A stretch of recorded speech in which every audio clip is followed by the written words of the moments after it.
Well, I'm pretty sure that's activated. So, welcome back, everybody, to the Well Below Average podcast. Cowboys are not looking good today. I, I'm kind of a hater like this. I'm hoping the Steelers lose big, just, to, just so I can spread the hate. Well, well, the Steelers are already bad, so we'll take wins where we can get them. Geno Smith tonight, so maybe they'll get a win. Um, I think I I need the picked. Cow.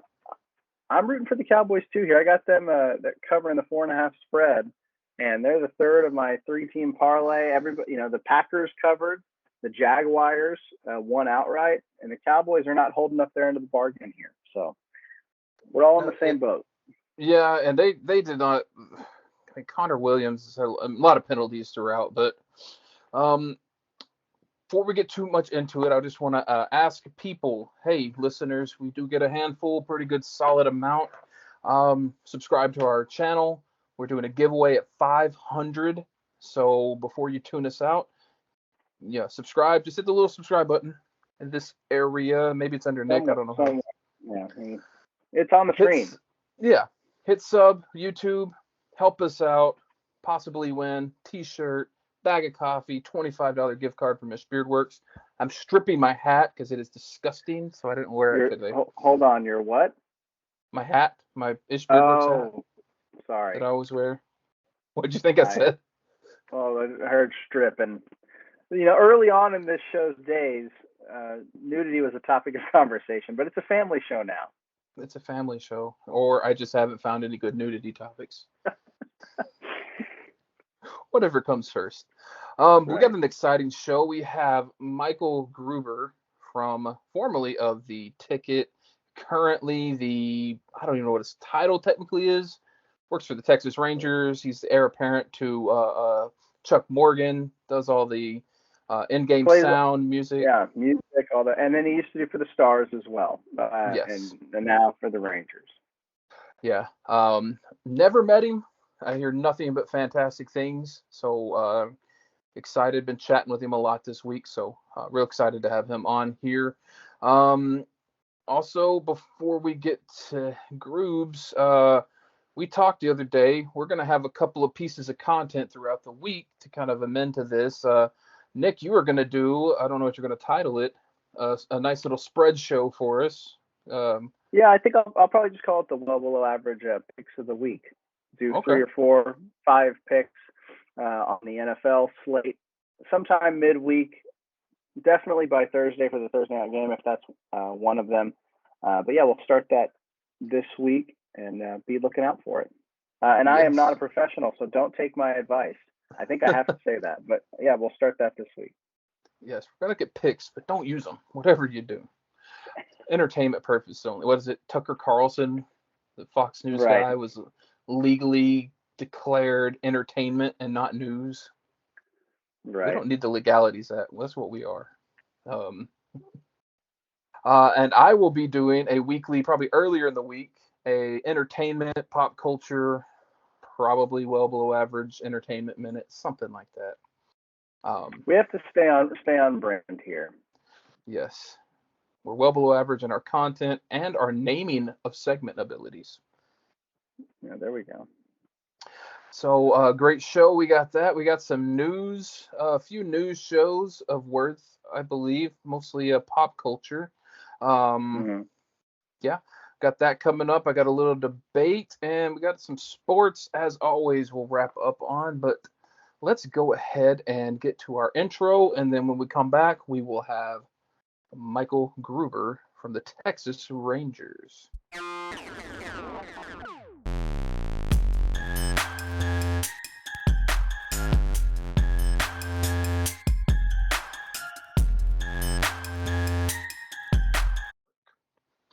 Well, Michael Gruber is coming on in just a moment. We just finished up the Dallas game, which Dallas won 35-29, covered the spread. Nick is very happy. I am. Did you win some kind of money? I would never actually wager real money on in a state where we're not allowed to wager money. But I'm very happy that it hit the way that it did. I am a Cowboys fan for the moment. So awesome.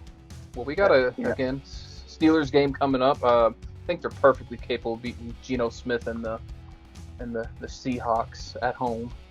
Yeah, I've seen them lose to some pretty bad quarterbacks though throughout my time. So I wouldn't put anything past them, but the Seahawks defense is pretty bad, so that helps them out quite a bit that they've got that going for them. So while we're waiting for Grubes here, everybody knows him as Grubes here in the Dallas-Fort Worth area. I want to skip to our TV movie segment because it's only one thing, and it's more of a story about me. I applied for a job. A UK company is paying one person in the world $6,000 plus internet, free donuts, some snacking money, gonna roughly be about $7,000 in value for 8 weeks of work, and they have to watch the entire catalog of The Simpsons and document any prediction that was made. Wow, because The Simpsons are famous for predicting and it comes true, right? That's the bit here. Yeah. So first question, are you a big Simpsons fan? Yes, and that was one of my justifications for the application was I've already gone through at least twice the whole series. Really? So I already got a leg up. I'm not looking for entertainment. Now I can really dig in and study the material. Now it's a career. Yes. now The Simpsons, they're still making new episodes, new seasons. Yeah. Man, that's a lot. And now their ratings have dropped. I don't have exact numbers. I know their ratings have dropped significantly, but they're still one of the most watched scripted sitcoms. I mean, everything's dropped. Everything's streaming now, but as far as like that kind of show, they're still, king of the hill. Is the Simpsons streaming anywhere for not for free, but like with a subscription to like Netflix or whatever? Yeah, Disney Plus. It's okay. Yeah. So, and that's part of the deal too. They'll pay for your Disney Plus. I guess they'd reimburse me. That's I took advantage of the 3-year pay up front, which made it like $2 a month. No, yeah, we did the same thing. Yeah. Mm-hmm. Now, The Simpsons, you like the show. What are your thoughts on the Simpsons movie? I think it's not bad. It's not bad, but... I mean, it's not great. Hey, we got Michael Gruber just butting in on our Simpsons conversation. You a Simpsons fan, Michael? Oh, we have sound difficulties. Maybe that's a no. Check. There we go. We got there we go. Sorry, I forgot I have a little mute on my headset. So how you doing today, Grubes? How's everything for you? Very good. I am a Simpsons fan, and are we live right now? Yeah, we're oh, nice. We are called the Well Below Average Podcast because we are very bad at this. Well, I'm a below average guest, so I think this will all work. There you go. So, go ahead. I was going to say, Simpsons, you're a fan. We were just talking. What about the Simpsons movie? Because it's not great, but like it's not bad, right? Like it's okay. It's got some quotable things in there.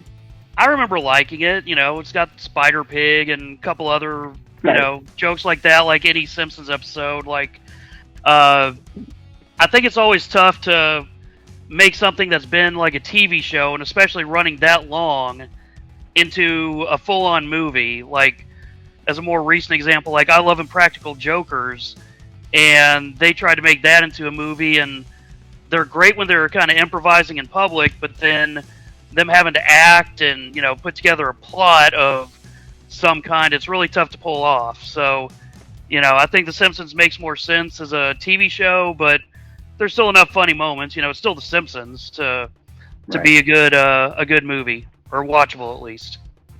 Yeah, we're talking about that. There's a UK company, and I applied for the position to watch all the Simpsons episodes and document all their predictions. And it's 8 weeks and $6,000 plus some incentives.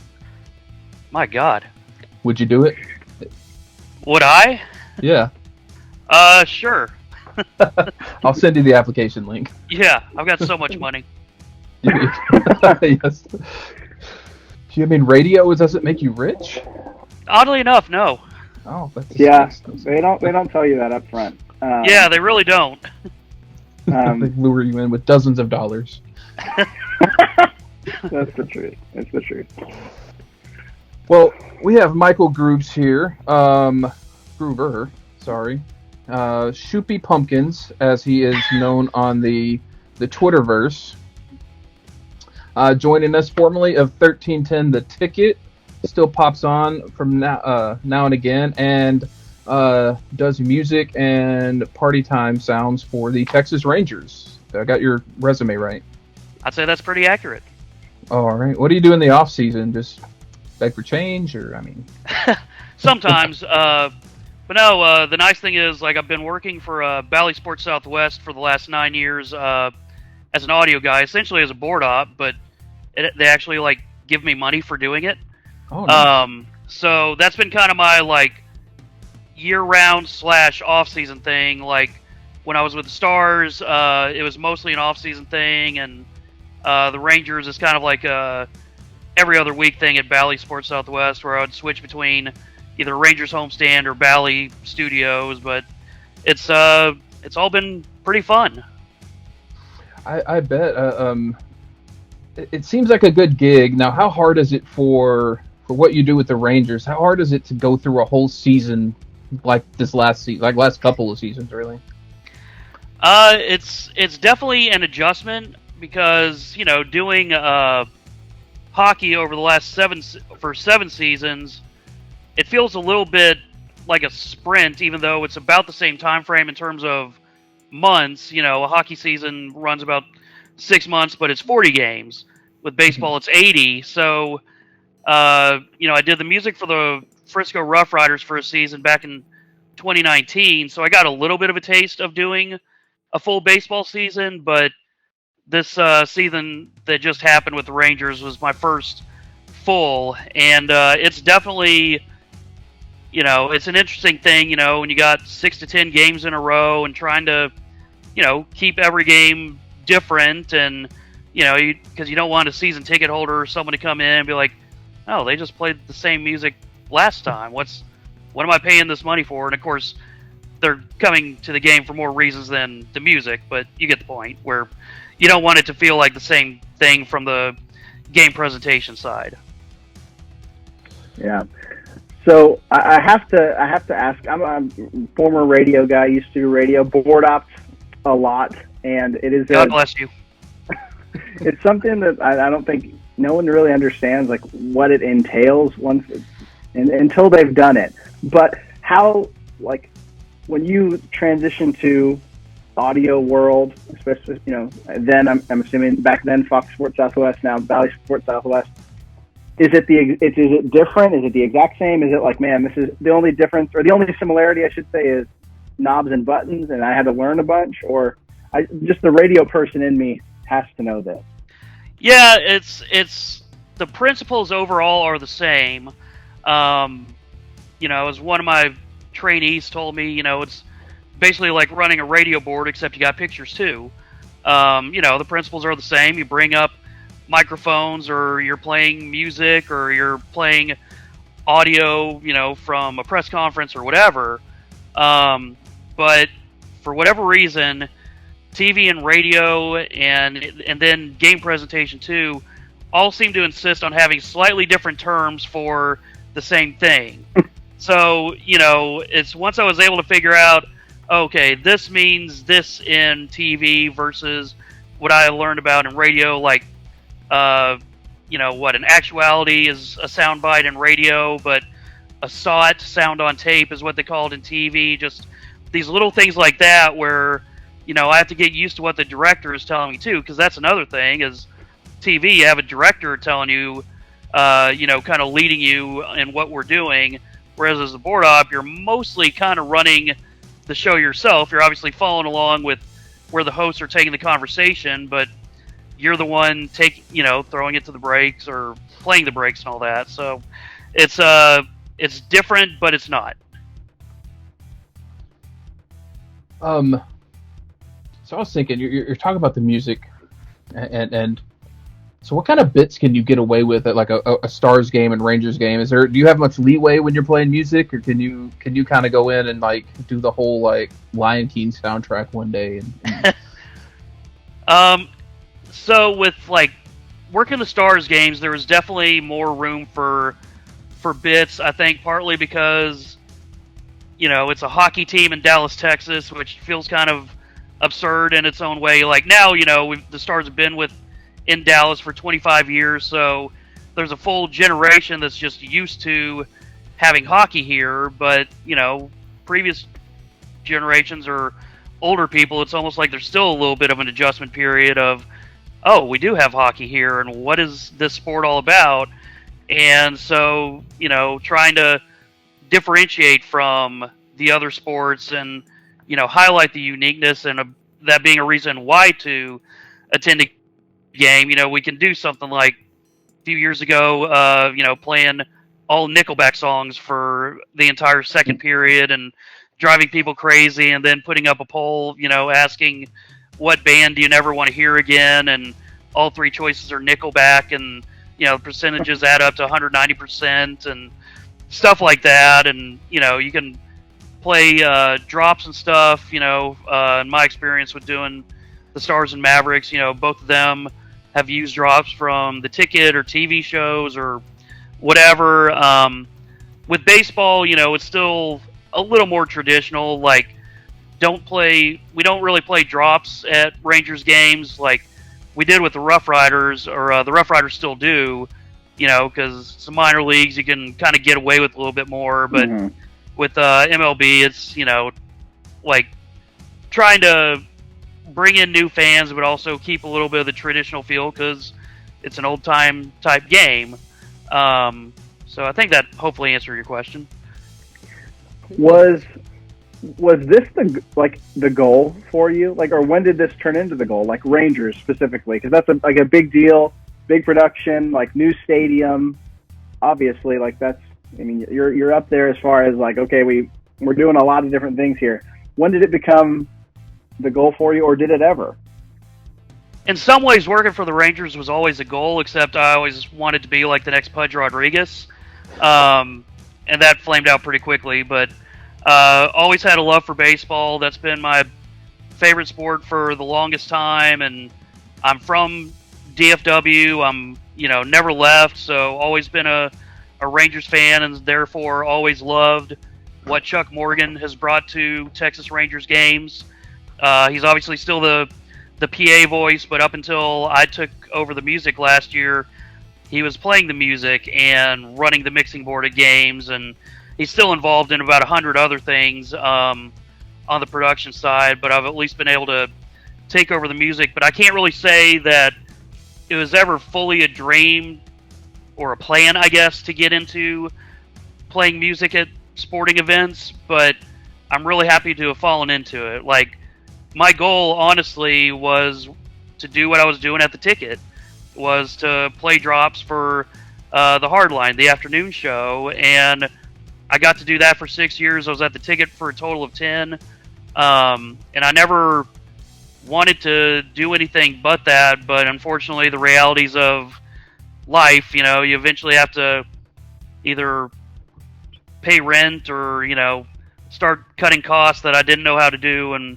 because it's weird, like I started there when I was 16 and left when I was 26, and, it's, I just never quite knew any other way to, try to stick around with the ticket at the time, but got the opportunity with the Stars, and, thankfully they took a chance on me when they were looking to change things up a little bit with their presentation. They knew that I wasn't the most knowledgeable hockey fan. They knew that I loved the team and went to games, but there are a lot of rules to get used to, and and then having never worked on the production side of a game, like all the different things you have to worry about and think about, and planning for when the commercial breaks are in a hockey game that you don't really think about. They're not just happening randomly, and how much music to bring in and all that. But has been a really fun thing, kind of having a second life, I guess, in sports media or sports entertainment.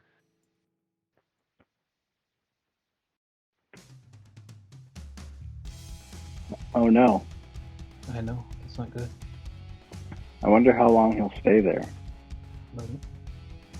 We should keep this in the show. I wanted to ask him another question about the Stars. We also, if we can get him back here, we got to ask him the fry question that we always ask. Go with something else. Soup. Oh, well, we could. Yeah, that's more seasonal. Maybe we could ask both. So if you're just joining us, it's a well below average podcast with Nick Adam and a frozen Michael Gruber from the Texas Rangers. He was in the middle of he was near the end of an answer. Maybe Skype kicked him off. We might as well, while we wait, you want me to just thank some of our sponsors while we wait for him to get back? Yeah, that sounds good to me. So right over Adam's head/shoulder, Rodeo Coffee right behind us. They just got a coffee truck. Think food truck, but coffee. I'm sure they'll eventually add pastries and those things as well. But they just got a coffee truck. Announcing that soon. And check them out on Instagram and Facebook. Small batch roasted coffee right here in Fort Worth. One of our favorites. Check them out. Hey. We all good? Yeah, I lost y'all for a moment. I don't know if I've dropped off or what. Well, we did our sponsors. Yeah, so it worked out. Yeah. Oh no, it happened again. No. I didn't know if he was like actually. I was waiting. I was like, ooh, I don't know. Is he frozen? Is he not? It's a bit. It's yes. A bit. Well, other sponsor is Local Menace, Dallas-based artist-owned streetwear brand hell-bent on destroying your wardrobe. Check them out at localmenace.com. Use code BeardCrew to get 25% off your entire purchase. Hats, t-shirts, sweaters, hoodies, all the good stuff. Localmenace.com. Check them out. Let's see if we can't get Grubes back here in a minute or two. And we talked about this last week, maybe 2 weeks ago. We've really had, especially this morning, I don't know if you were outside at all early this morning, but we've had some hoodie-wearing weather. Local Met has hoodies for you. Pretty good. But it was nice this morning. I think we have him back. Maybe. I think we got it. We're going to get it. I don't know what's going on. I don't know if it's my connection or what. I promise I want to be part of the show. That's fine. We keep doing our sponsors, and you have funny faces on, so we're keeping it in the show. I guess fair enough. Yeah. But yeah. Jeez. I don't know if you know where you caught up in the answer, but yeah, I don't know. I think I was talking about. I don't even know anymore. Well, I have a question about the Stars game. So I used to cover a lot of Stars games, working in radio, just chasing tape, whatever you want to call it. And so I was at a bunch of games over like 3 seasons, and a random so whatever there's a break, we're playing music, we're having fun. They come together for the face-off. The music drop down is like very specific, right when the puck drops. Was that you every time fading it down? I mean, or is that? Yeah, that was typically me. Like we have a separate audio guy for the Stars and Mavs games, and for the Stars. His name's Chris. We worked together all 7 years that I was there, and he's been with the Stars and the AAC since like 2001. So he's really good. We picked up a really good chemistry pretty quickly. Where once I got kind of comfortable with the pacing of the game, he was like, "Hey, it's a lot easier if you fade out of your tracks rather than me, the audio guy, having to constantly bring the fader up and down." And so it was like, hey, pretty much whenever the puck hits the ice, clear out of your music. And the program that I use had like a little bit of a fade set, so that it wasn't just a abrupt stop, at least for the most part.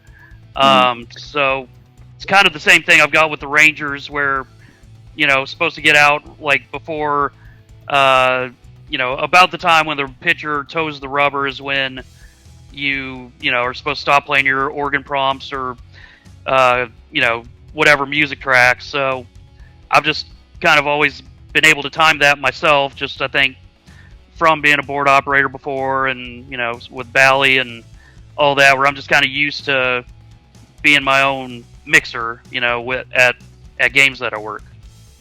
3 other people care about that question, but I had to ask. I've always Hey, audience of 3. There's nothing wrong with that. So wasn't Chuck Morgan? Does he still play the organ? Because wasn't he the organist? No, recently. No, that would work really well with his last name, wouldn't it? But so the Rangers have had a couple different live organists over their history, and they haven't had a live organist since 2001. So from 2001 to 2019, before we moved into the new ballpark, Chuck just had 2 or 3 organists record some tracks, and so they all had slightly different sounds and all that. And after the 2019 season, Chuck got in contact with this guy, Dustin Tatro, who is a phenomenal organist that lives out in Abilene, and asked him to kind of condense or synthesize all the tracks into one, consistent sound, I guess I should say. And so for now, we have recordings that I play from Dustin, and he'll make, he'll cover different pop songs, classic songs, all the different, Let's Go Rangers and all that. Someday we're hoping to have him live in the ballpark, but, kind of having the COVID year last year, and then, still kind of recovering this season and all that. It's just, I think we'll get him in there eventually, but there's not really a timetable. But he's phenomenal. He sent me I think I've got about 600 tracks from him total at this point. So, I'm definitely pretty well set on organ sounds, but he's done a really great job with that. That's awesome. Yeah, I was always wondering because for some reason I had in my head that Chuck played the actual organ up there live. No, it wouldn't be totally shocking with as many other things as he does at the games, but no, I can't say that's one of his responsibilities or ever has been. So let's go with your hat a little bit. Sports. Yes. Your tweets are revelations. I love your lack of conjunctions and adverbs. Really makes for a good read. So sure. We just ended a Cowboys game. This will drop tonight, so it's poignant. Cowboys came away with a win. What'd you think of that game? How do you feel about the boys? Well, I honestly wasn't sure if we were going to win at multiple points in the game, but yeah, that was it was fun to watch. Dak is still amazing, and I'm not sure if we're going to be able to survive Zerline for much longer, but he at least keeps it interesting. Yeah. Sure. That's a positive spin on it. I try to be. Can't be too much of a hater, working in the business. Yeah, it was scary, and then actually missed the game-winning touchdown while we were getting all ready for this. But yeah, I felt bad for being late. I didn't realize that y'all were going live at 6:50, so I apologize. But it was also kind of worth it to watch the win. Yes, no, that's fair. Yeah, fair enough. So Rangers. Speaking of, a lot of youth coming up in the Rangers. Any particular prospect that you were excited about that you've waiting to see out there the coming years?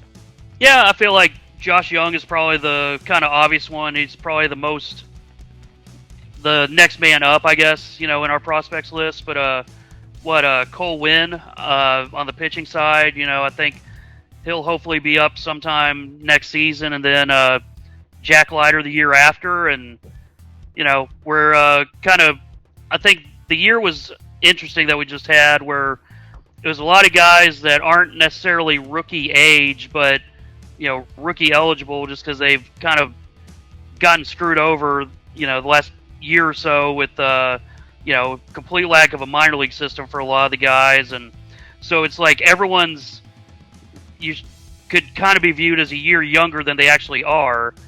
And so getting to see guys get a chance that had never really gotten that full-on chance, seeing Taylor Hearn, come in and kind of really find his consistency, I think, around May or so, and he was really fun to watch, and just all the other guys that came in, you can at least see potential. I have no idea, how many of them will be here when we hopefully win our first championship or first World Series, but you can at least see that there's a plan in place, and they're, figuring out what prospects are really going to stick around. And, I think next year will be, it should be a lot more competitive too, where the guys now have a full season under their belts. Like I know Adolis Garcia and Isaiah Kinder-Falefa, I believe they both mentioned that, it was an adjustment playing a full Major League season, especially after last year where at most, you're playing 60 games if you played every single one. So, kind of the conditioning, the, kind of the mid-season swoon that kind of happened for a few of the guys. Like, next year they'll hopefully have, this offseason to really plan out, where they want to be, physically each month, and, figure out. I think a couple guys lost a decent amount of weight as the season went on, because they just, there's all these different aspects of, if you're playing every day, you're playing every day, and you're working out every day and all that. And so it's, I think it'll be interesting to see where we're at in 2022. Which, well, maybe you can't answer this off the top of your head. I'll ask it this way. Are there players that change their walk-up song like a lot? Or is it just like, do they give it directly to you? How does that work? I mean, what's the logistics behind all of that? So it's there's a couple guys in the clubhouse that will talk with the players, or the players will come to them and they'll message Chuck, and then Chuck passes it on to me. Chuck's just, the guy that everybody goes to, and, I haven't seen a reason to disrupt that process yet. And so, the great thing is the players have been really good at, saying, okay, this is the track name, this is the artist, and this is where in the song I want you to start it. Because, the pitchers, for the most part, they'll just say play from the beginning of the song, because, they got about 2 minutes for their track to play. With the batters, it maxes out at about 15 seconds after their name is announced, I believe. So, they have to be pretty specific on, 43 seconds in, and, making sure that it hits the hook or the chorus, or, whatever cool part of the song they want to hear. So, there's a few guys that will change it up. Like Willie Calhoun tends to change the most, in my experience. He probably changes at least, every homestand, which keeps it interesting. And his almost always have really good bass, which is sounds pretty cool in the stadium. And then like Jose Trevino changes the songs probably every couple homestands, but it's really fun with him because he'll kind of put out an idea on Twitter of like, hey, if this tweet gets 100 retweets or likes, I'll switch my walk-up song to Selena, for this homestand, and then he does, and so he has a lot of fun with it. And then someone like Nick Solak, I think he used Through the Late Night by Travis Scott all season except for like one brief, like 2-game stretch where I think he used like Rockefeller Skank by Fatboy Slim, and then he kind of switched back. I think he was like, no, I'm too used to coming up to the plate with Travis Scott in my head, because I think he used Sicko Mode by Travis Scott last year. So curious what Travis Scott song he uses next season. Yeah, that's pretty cool. I'd like to hear like a game where you play nothing but Dumb and Dumber drops for the whole team. Yeah, that probably won't happen, but I'm not opposed to the idea. Hey, you can absolutely dream. Like, especially what's the most annoying sound in the world drop over and over again.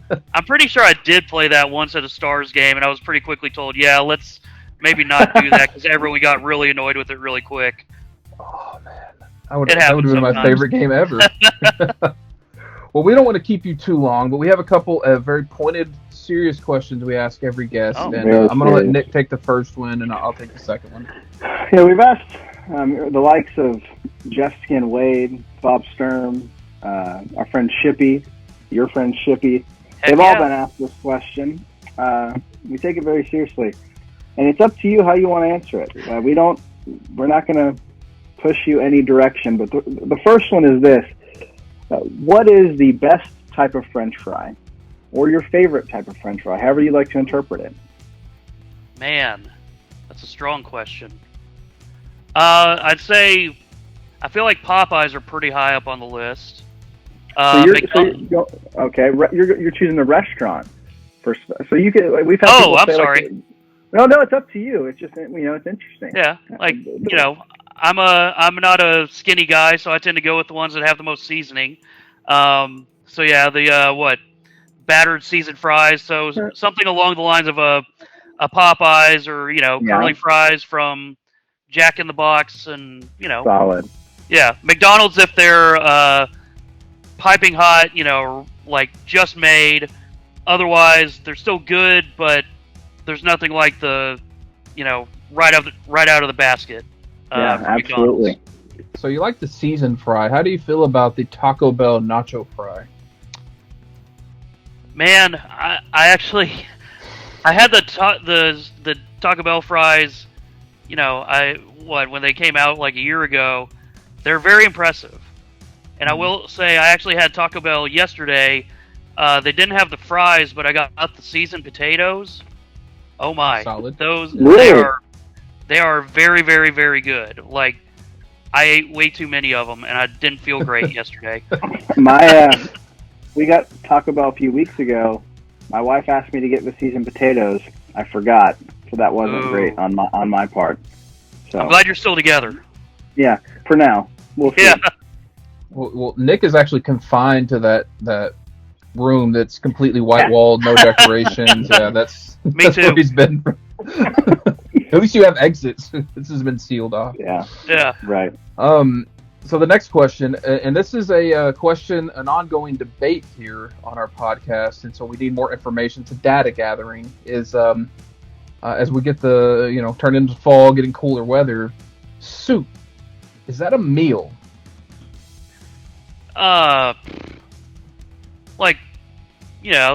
Campbell's Chunky Soup is soup that eats like a meal. So it's capable, I guess, but for, again, someone that's a little fluffier, it's not necessarily a meal. No. Yeah. Better question, should it be a meal? No.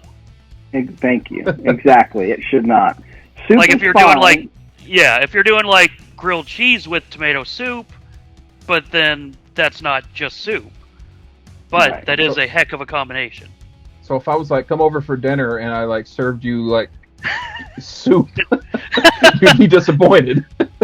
I might not stay very long. It might be Abe Simpson, walking through the door, sees Bart, and then just turns back around. Yes. So right. Yes, I agree there. Well, Grubes, it's been fantastic getting to meet you, talk to you. I've heard great things from mutual friends, Shippy, KT, some guys we know.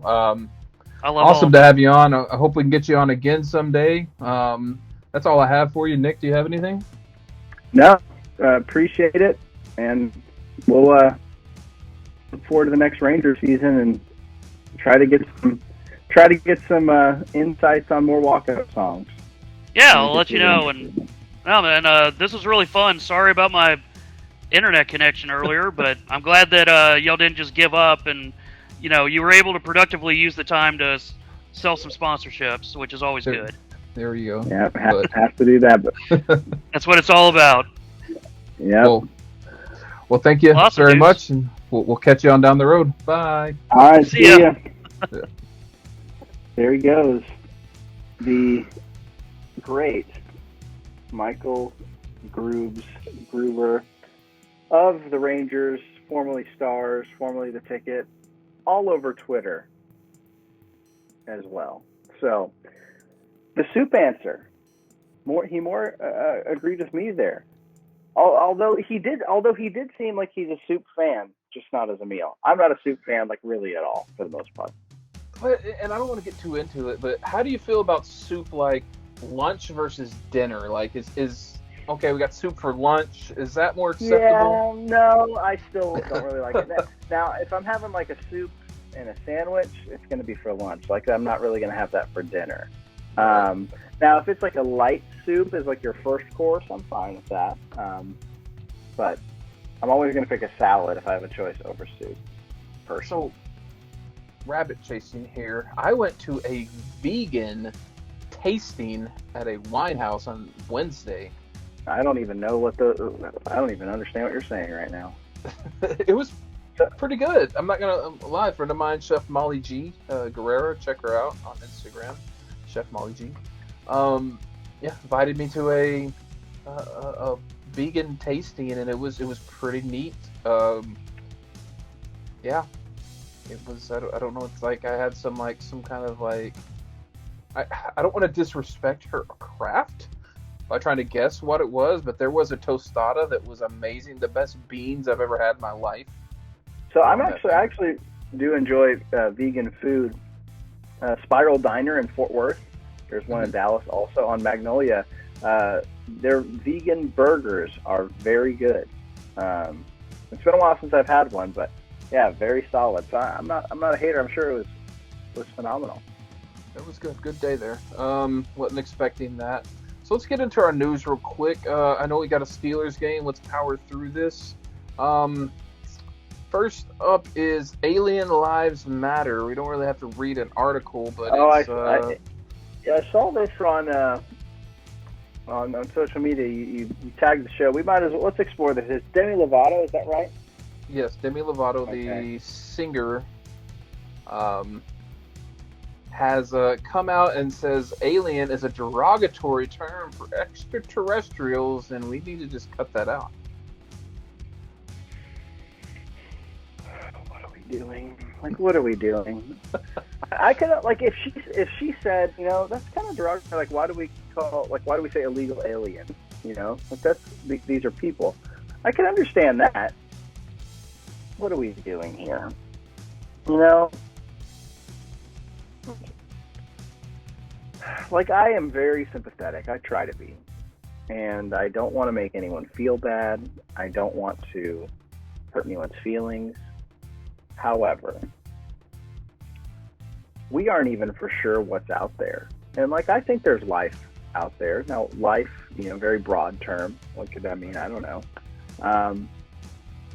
But I mean, it's been like hundreds and hundreds of years. We're saying aliens, and none of them have said, "Hey, I'm offended by that. That hurts me."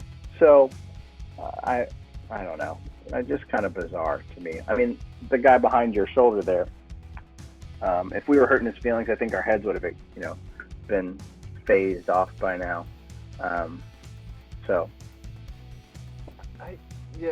I put a thing on Facebook tagging that I think I'm offended that we call unicorns. They need to be single-horned horses. Kind of being facetious there. Yeah. It seems like it's let's try to be offended by something mentality. We might as well stop calling Bigfoot. I don't know what we call them, but mermaids, can't say that.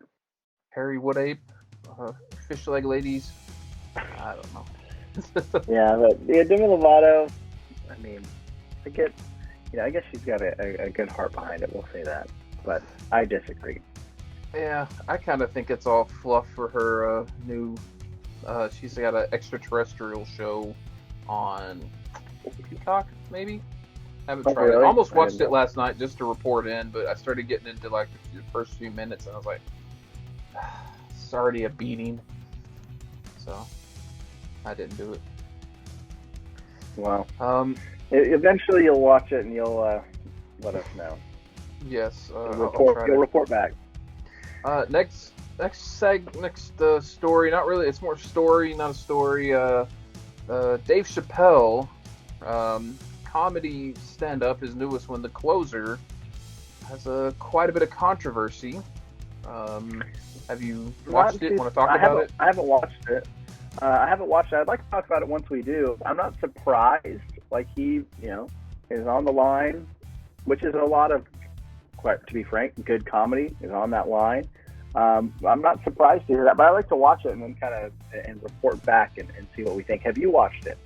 I watched it, and I'll say this, so you can get a chance to watch it, is I feel like people that are ultra offended by it have not watched it.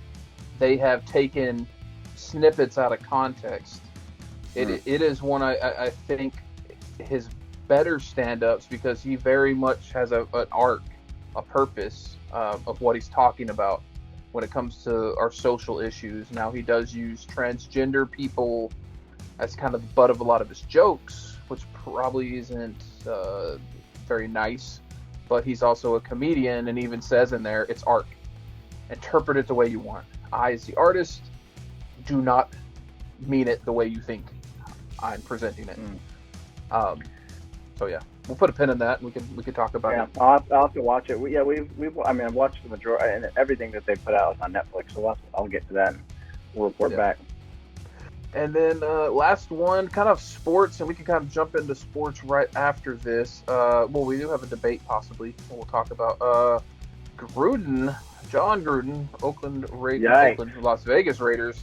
This kind of jumps into the news segment. Has had a pretty bad last week, 10 days. So we don't have to rehash the whole story here, but lots of emails of racist things,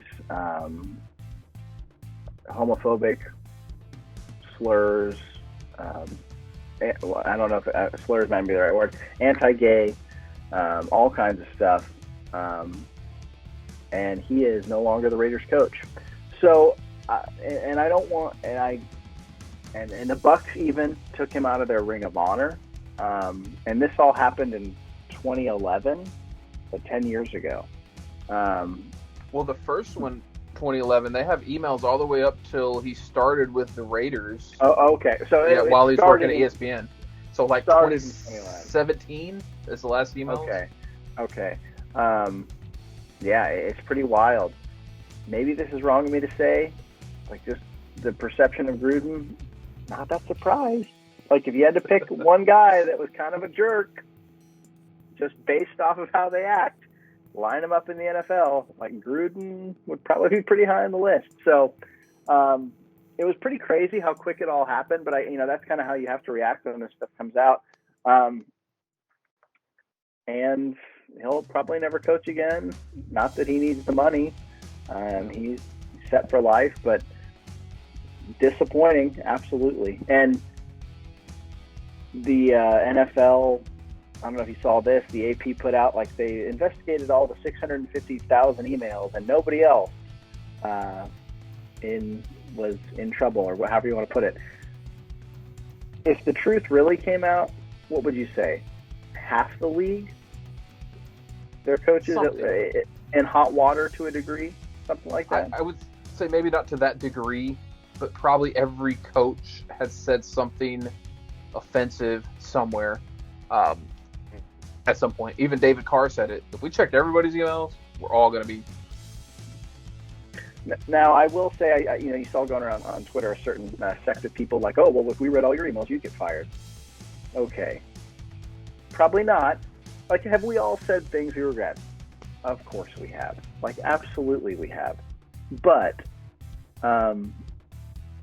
you can't say what he said and it just be like, oh, I'm sorry. And I think, and some people would maybe disagree, I think when you're in a heightened role like that, like a public figure for the biggest sports league in the world, you're held to, like, the standard is way higher than, Joe, who's a manager at, some company down the road. Yeah, it's a thing, and I didn't put it out because I thought it wouldn't go over well, a tweet, but it was like, being racist is terrible. Being racist with receipts is terrible and stupid. There's something like somebody put something on I don't know what it was, let's look at Jerry Jones's emails. I bet you there's plenty of stuff. I responded, no. Jerry Jones is smart enough to hire somebody to write his emails and filter that nonsense out. Has Jerry Jones had a racist rant in his office on an email telling his guy, write this to so and so? He hired that guy to filter out the nonsense because billionaires don't write emails. Yeah. Now, I shouldn't say that I know Jerry Jones has said stuff like that. That would be. Well, like, everyone has said something like that. You would say, I don't know if I'd want everybody to see that, even if it is not something to get you fired. Yeah. Heck, I get timeline stuff on my Facebook. I'm like, oh, why did I say that? Nothing like race, nothing like that. But it's like, man, I'll get like 2009, share this post from 2009. I'm like, no, why did I say that? That's stupid. That was a bad idea. But yeah. Maybe Kellen Moore will be the next Raiders head coach. Yeah. Well, that'll be an ongoing topic. But I mean, his name is, out there for all these potential openings. So we'll see. I think the Raiders are going to want to take the enemy just to weaken the Chiefs a little more. That would be smart. Would be smart. So that's our news. Gruden's bad week. Do we have a Nick hates it this week? I feel like I did, and I forgot it. All of Grubes' positivity rubbed off on me. I really did have one, and I didn't write it down because normally my hate, permeates. So, yeah, no, I don't. I can't think of it. So we'll have to come back to it. I'm sure. I really, man, I should have wrote it down. But yeah, nothing that I hate too much this week. All right. Do we want to do a debate, or we want to save it? We can debate a little bit. Well, is it the same debate we put off last week? No, this is a different one. Okay, let's go for it. All right, so this is something I've noticed a lot, and I've seen it again. A friend of the show, hopefully have him on soon, Jesse Holly. This is the first time I've heard this comment put on Twitter. Milk goes before the cereal. And I am a big opponent of that because that's wrong. And I wanted to see what your thoughts were. Absolutely 100% agree. Okay. Because you put the cereal in first, pour the milk over it, it mixes all in, gets the cereal just a little soft. Not like soggy, just a little soft. If you put the milk in first, then the cereal just floats on top of it. I mean, what are you doing there? And then you got to like mash it all down, like a mess. I don't understand the benefit of putting the milk in first. There is none. So that's not much of a debate because we agree completely. Yeah, and I don't know many people who do that, but I feel like I've heard of a few that put the milk in first. Let me ask you this: what kind of milk do you prefer? Okay, so I'm a rotund fella. I've tried to switch to skim just for the lower, because I drink a lot of milk. I'm like, milk guy. But lately, skim goes bad real quick. I notice it starts tasting funny 2-3 days before the expiration. So we're back at 1%, but you know what? An ice cold 2%, so good. At least you don't say whole milk. So when I was like 12, I don't know if I've had whole milk. When I was like 12, I guess I gained a lot of weight. My pediatrician told my parents, like, hey, he's got to start drinking skim milk. Because I drink milk every night, whole milk. And so I'll drink 2%. 2%'s good. 1%'s fine. But we're mostly skim milk. But whole milk, man. Ugh. I don't know if it was the last time you had whole milk, but it is. I cannot touch whole milk. Do you find your skim milk goes bad quicker? I mean, I've been, not that I've noticed, but I've used skim milk for the last like 20-something years. I don't know. My wife loves milk. She's any sweet, she has to have milk. Enjoys just a glass of milk sometimes. So we rarely have the issue of like, oh, it's going to go bad. Yeah. I mean, I guess sometimes we hang on to milk a little longer than we should. But yeah, I know I'm real sensitive about milk. Even and this is from my grandmother. Even the slightest hint of not freshness. Yeah, down like a sour. Yeah. What do you care at all about almond milk, oat milk? What is the other one? Soy milk. Like, do you like any of these alternative milks? They're good sometimes. We'll grab it when it's like a special. When you have like a 50% off, we'll grab one. My daughter loves the chocolate almond milk. That's her favorite. I can't like drink those milks, but like in cereal, it's not bad. Yeah, I guess it's just weird how they make it. It's not really milk. It's just basically blended up almonds and water, and then they strain out the pulp. Yeah, that sounds. Yeah. Doesn't sound great. But yeah, so yeah, cereal always forever will go in before the milk. Crazy people think otherwise. Yes. We got a Steelers game coming up, so let's any thoughts on the games today, London game, before we get out of here? Anything you want to mention? No major thoughts. I did hit on all my picks, the three that I really wanted. Cowboys touchdown in overtime really saved that. I'll have some well below average picks of the week, a little video, short video for you on our social media accounts, probably Wednesday, sometime Wednesday. Give you 3 or 4 that I like for the week, so be on the lookout for that. But a good slate of games today. Cowboys got the win. Greg Zerline missed another kick, so that'll probably be an ongoing topic. But yeah, I don't have anything else. Mavs start this week, maybe end of this week. That's coming up. And I don't want to tease. It's semi-confirmed, but we should maybe have Jeff Skin Wade back on next week. So keep an eye out for that, for a little possible teaser. Thank our sponsors, Rodeo Coffee and Local Menace. Anything before we get out? No. Stay above average, everybody. Stole your line.